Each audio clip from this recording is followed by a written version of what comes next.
Pan இந்தியால இருந்து 7 ஆக்டர்ஸை கூட்டு வந்து நீங்க நடிக்க வச்சாலும் சரி, ஸ்கிரீன் பிளேவும் அதுக்கு தேவையான மெனக்கெடுதலும் இருந்தால் மட்டும்தான் கரெக்டாக வரும். 100 கோடியை மலையாள சினிமால இந்த மாதிரி எடுக்கிறவங்கள்ட்ட கொடுங்க, சீரிஸ் சூப்பரான ஸ்டோரி வரும். கேமியோ பங்கமா இருந்துச்சு, சீரியஸா சொல்றேன், இதுதான் கேமியோ. அந்த நாயை கூட்டிட்டு ஒருத்தர் வந்ததெல்லாம் கேமியோ கிடையாது சார், இதுதான் கேமியோ. அவருக்கு கிட்டத்தட்ட எப்படி சொல்றது, வேலாயுதத்துல அவர் ஒரு லுக்ல வருவார் விஜய் அண்ணா, அந்த மாதிரி லாஸ்ட்ல வந்து நின்னாரு பாருங்க. யாரு? துல்கர். சக்கையா இருந்துச்சு. டெட்பூலோட கேரக்டர் லைட்டா உள்ள இன்ஃபியூஸ் பண்ணியிருக்காங்க. அந்த டெட்பூல் ஒரு கேரக்டர்ல வந்து அத்தனை பேர் புல்லட் சுடுவாங்க, அதுல வந்து ஒரு சீன் வச்சு மெனக்கெட்டு இருப்பாங்க. அதே சீன் இங்க ரீப்ளேஸ் பண்ணியிருக்காங்க, செம்மையா இருந்துச்சு. ரிவீல் பண்ணி சட்டன்னு ஷார்ட் முடிச்சதுக்கு அப்புறம் அடுத்து என்னடான்னு ஏதோ போடுவாங்களான்னு உட்காந்து பார்த்துட்டு இருந்தேன். ஹாலிவுட்ல மாதிரி போஸ்ட் கிரெடிட் சீன் வருமானு பார்த்துட்டு இருந்தேன். பட் அதோட சீனே முடிச்சுட்டாங்க. அடுத்தடுத்த பாட்டு கண்டிப்பா கொண்டு போங்க. இது 1000 கோடி அடிக்கும் அடுத்த பாட்டு வந்துச்சுன்னா, கரெக்டா கொண்டு போனாங்கன்னா. எல்லாரும் பார்க்கலாம். நாங்கள் இங்கிலீஷ் படம் ஏற்கனவே பார்த்தனால எங்களுக்கு பரவாயில்ல, நல்லாவே இருந்துச்சு. இன்னொரு மூவி வந்தால் கூட பார்க்கலாம், இன்னொரு பாட்டு வந்தால் கூட பார்க்கலாம், எல்லாம் பார்க்கலாம். ஒன்று சவுண்டு சீரியஸ் எஃபெக்ட் அதிகம், அதுதான். மற்றபடி ஒன்று பார்க்கலாம். கண்டிப்பா வந்து தியேட்டர்ல வந்து பாருங்க, மிஸ் பண்ணிடாதீங்க. அந்த மாதிரி ஒரு படம், இந்த மாதிரி படத்துக்கு வந்து நீங்க அதிகமா சப்போர்ட் கொடுத்தாதான் நம்ம தமிழ் வந்து தயவு செஞ்சு வந்து இந்த மாதிரி எடுக்க ட்ரை பண்ணுவாங்க. லாஸ்டா எந்திரன் மட்டும் தான் நான் சப்போர்ட் பண்ணேன். அந்த அளவுக்கு விஎஃப்எக்ஸ் ஒர்க்ல சங்கர் சார் எடுத்திருந்தாரு. அதுக்கப்புறம் ஒரு படம் கூட இந்த மாதிரி வரதே இல்லை. இப்போ திரும்ப எடுத்த கதையை தான் எடுத்துட்டு இருக்காங்க. தயவு செஞ்சு வந்து இந்த மாதிரி வந்து கதையை பார்த்து கதை காலத்துல வந்து ஏதாச்சும் இந்த டிஃபரன்ஸ் கொடுத்து எடுக்க வைக்கணும். எடுக்க வச்சு விஎஃப்எக்ஸை போட்டு தூக்குங்க. அப்பதான் வந்து பாக்குறதுக்கு எங்கேஜிங்கா இருந்துச்சு. ஒரு மாரலோட எடுத்திருக்காங்க, ஒரு மோட்டிவேஷனோட எடுத்திருக்காங்க. பவர் யாருக்கு கிடைச்சாலும் சரி, அதை எப்படி யூஸ் பண்ணணும் அப்படின்றத கரெக்டா சொல்லியிருக்காங்க. மாரலோட படம் எடுக்க ஆரம்பிச்சிங்கன்னா மட்டும்தான் அது மக்களோட கனெக்ட் ஆகும். சும்மா வெட்டுறான், குத்துறான், கொள்றான், அதை தூக்குறான், இதை தூக்குறான்னு வந்து நின்னீங்கன்னு வச்சுக்கோங்களேன், எவ்வளோ பெரிய ஆளா வந்து நின்று ஸ்டைல் பண்ணாலும் சரி வேலைக்கு ஆகும். மாரலோட எடுங்க. பிஜிஎம்லாம் பிச்சு உதறிட்டாங்க. ஒரு மாதிரி ஹாலிவுட் ரேஞ்சில் கூஸ் பம்ப்ஸ் வர மாதிரி இருந்துச்சுங்க. எம்சிக்கு வர பிஜிஎம் மாதிரி இருந்துச்சு. டொமினோ தாமஸ், நம்ம ஆளுங்கள்லாம் இந்த மாதிரி கேமியா கூட வச்சுக்கோங்களேன், ஸ்க்ரீனுக்கு வரும்போதே ஒரு பிளர்ல இருந்து ஜூம் போய் அப்படியே ஒரு ஸ்லோ மோஷனை போட்டு அப்படியே ஏதோ சரியா கொண்டு வந்து உள்ள இறக்குனாங்க. டொமினோ தாமஸுக்கு யாருக்கு என்னென்ன மாதிரி ஈக்குவலான ஸ்பேஸ் கொடுக்கணுமோ அந்த அளவுக்கு ஈக்குவலான ஸ்பேஸ் கொடுத்து இறக்கி விட்டுருக்காங்க. ஆனா என்ன ஃபீல் ஆனிச்சுன்னா, கொஞ்சம் ஸ்லோ மோஷன் பிஜிஎம் போட்டுதான் இன்னும் கொஞ்சம் நல்லா இருந்திருக்கும். டொவினோ தாமஸ் வரும்போதெல்லாம் அடுத்தடுத்து இன்னும் நிறைய பேர் வருவாங்க. ஸ்பாய்லர் இல்லை, சாண்டி திரும்பி வருவாரு. தமிழ் ஆடியன்ஸ் வெயிட் பண்ணுங்க சாண்டிக்காக. ஈக்குவல் ஜெண்டர் ஈக்குவாலிட்டி தான். ஹீரோயின் சென்ட்ரிக்கான்னு கூட சொல்ல முடியாது, ஜெண்டர் ஈக்குவாலிட்டி. ஆனா கல்யாணி சூப்பரா தூக்கி சாப்பிட்டுருந்தாங்க கேரக்டர். ஓவராலா 10க்கு நான் 9.5 கொடுப்பேன். 5 வந்து அங்கங்க கொஞ்சம் மிஸ் ஆனிச்சு. ஏன்னா நான் வந்து ஹாலிவுட் ஃபேன், கொஞ்சம் பர்ஃபெக்ஷனிஸ்டா பார்ப்பேன். ஸோ அந்த 5 பாயிண்ட் கிளைமேக்ஸுக்கு முன்னாடியும் இன்டர்வலுக்கு முன்னாடி கொஞ்சம் மிஸ் ஆனிச்சு.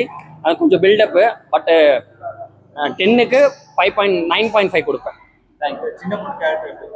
பங்கம் பண்ணியிருந்தாங்க. கேமரா ரோல் வந்து திருப்பி அவ்வளோ எடுத்தது செம்மையா இருந்துச்சு.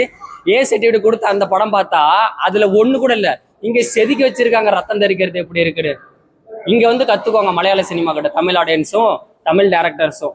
அதுக்குன்னு தமிழ் டேரக்டர்ஸ் வந்து ரொம்ப இதாக டம்ப் பண்ணல, கத்துக்கோங்கன்னு சொல்றேன். நல்லா ஸ்டார்டிங்ல இருந்து எண்டிங் வரைக்கும் எங்கேஜா கொண்டு போய் முடிச்சிருக்காங்க. நல்லா இருக்கு. மலையாள படம் மாதிரி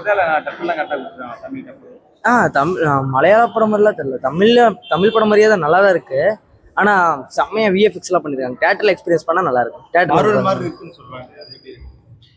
ஓரளவுக்கு இருக்கு. விஎஃப்எக்ஸ் நல்லா பண்ணியிருக்கானுங்க, புதுசா இருக்கு, நல்லா இருக்கு. கிளைமேக்ஸ் செம்மையா வச்சிருக்காங்க. 50 நிமிஷம் கிளைமேக்ஸ் செம்ம பட்டாசு தூள் கிளப்பிட்டாங்க. நல்லா இருக்கு. அது தெரியல, அது அவங்கவுங்க ஒவ்வொருத்தவங்களோட ஐடியா பொறுத்து இருக்கும். சில பேர்த்துக்கிட்ட கதை இருக்காது, பண்றதை பொறுத்து வரும். ஃபியூச்சர்ல படம் நிறைய வரும்னு நினைக்கிறேன், பார்க்கலாம்.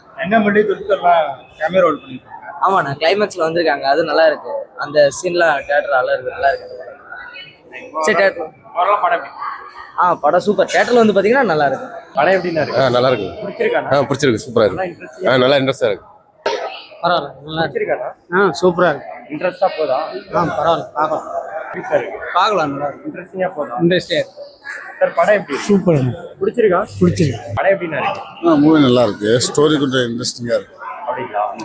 கலப்பு இல்லாம போதுங்களா? போகுது. செகண்ட் ஹாஃப் கொஞ்சம் வேகமாக போகுது. ஃபர்ஸ்ட் ஹாஃப் விட செகண்ட் ஹாஃப் நல்லா இருக்கு. இன்னும் கொஞ்சம் பார்க்குற மாதிரி இருக்கு. லேட்டஸ்டாக அந்த மூவில கொஞ்சம் பார்க்குற மாதிரி இருக்கு. நல்லா இருந்தது. இன்ட்ரெஸ்டிங்கா போதுங்களா? நல்லா இருந்தது. நல்லா இன்ட்ரெஸ்டிங்காக போகுது. கலப்பு இல்லாம போகுது. நல்லா போகுது. மூவி நல்லா இருந்துச்சு. கலப்பு இல்லாம போதா? இல்லை நல்லாவே போகுது. ப்ரோ மூவி எப்படி இருக்கு? நல்லா வேற லெவலாக இருந்துச்சு.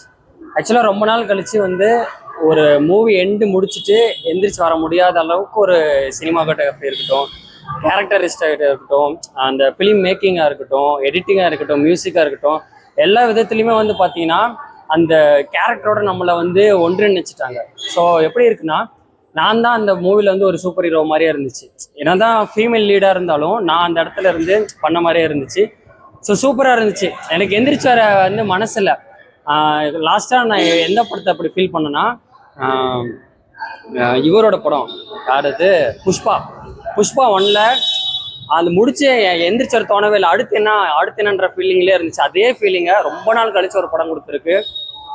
எனக்கு வந்து எப்படி சொல்கிறது, தேட்டரில் மிஸ் பண்ணிடக்கூடாது, அவ்வளோதான் சொல்லுவேன். தேட்டரில் மிஸ் பண்ணிடாதீங்க. கண்டிப்பாக வந்து தேட்டர் எக்ஸ்பீரியன்ஸ் பண்ணுங்கள். இந்த லீக்கில் வருது, இந்த டெலிகிராமில் வருது, அதெல்லாம் எதுவுமே பார்க்காதீங்க. தயவு செஞ்சு தேட்டரில் வந்து பாருங்கள். அப்போ தான் இந்த மாதிரி படம் இன்னும் நிறைய வரும். மலையாள சினிமா தமிழ் டப்புல செம்மையாக இருக்குது. யாருக்கு எந்தெந்த வாய்ஸ் கேரக்டரிஸ்டிக் கரெக்டாக இருக்குமோ அதுக்கேற்ற மாதிரி கொடுத்துருக்காங்க. ஃபர்ஸ்ட்டு சாண்டிக்கு வந்து வேறு வாய்ஸ் ட்ரை பண்ணியிருந்தாங்க.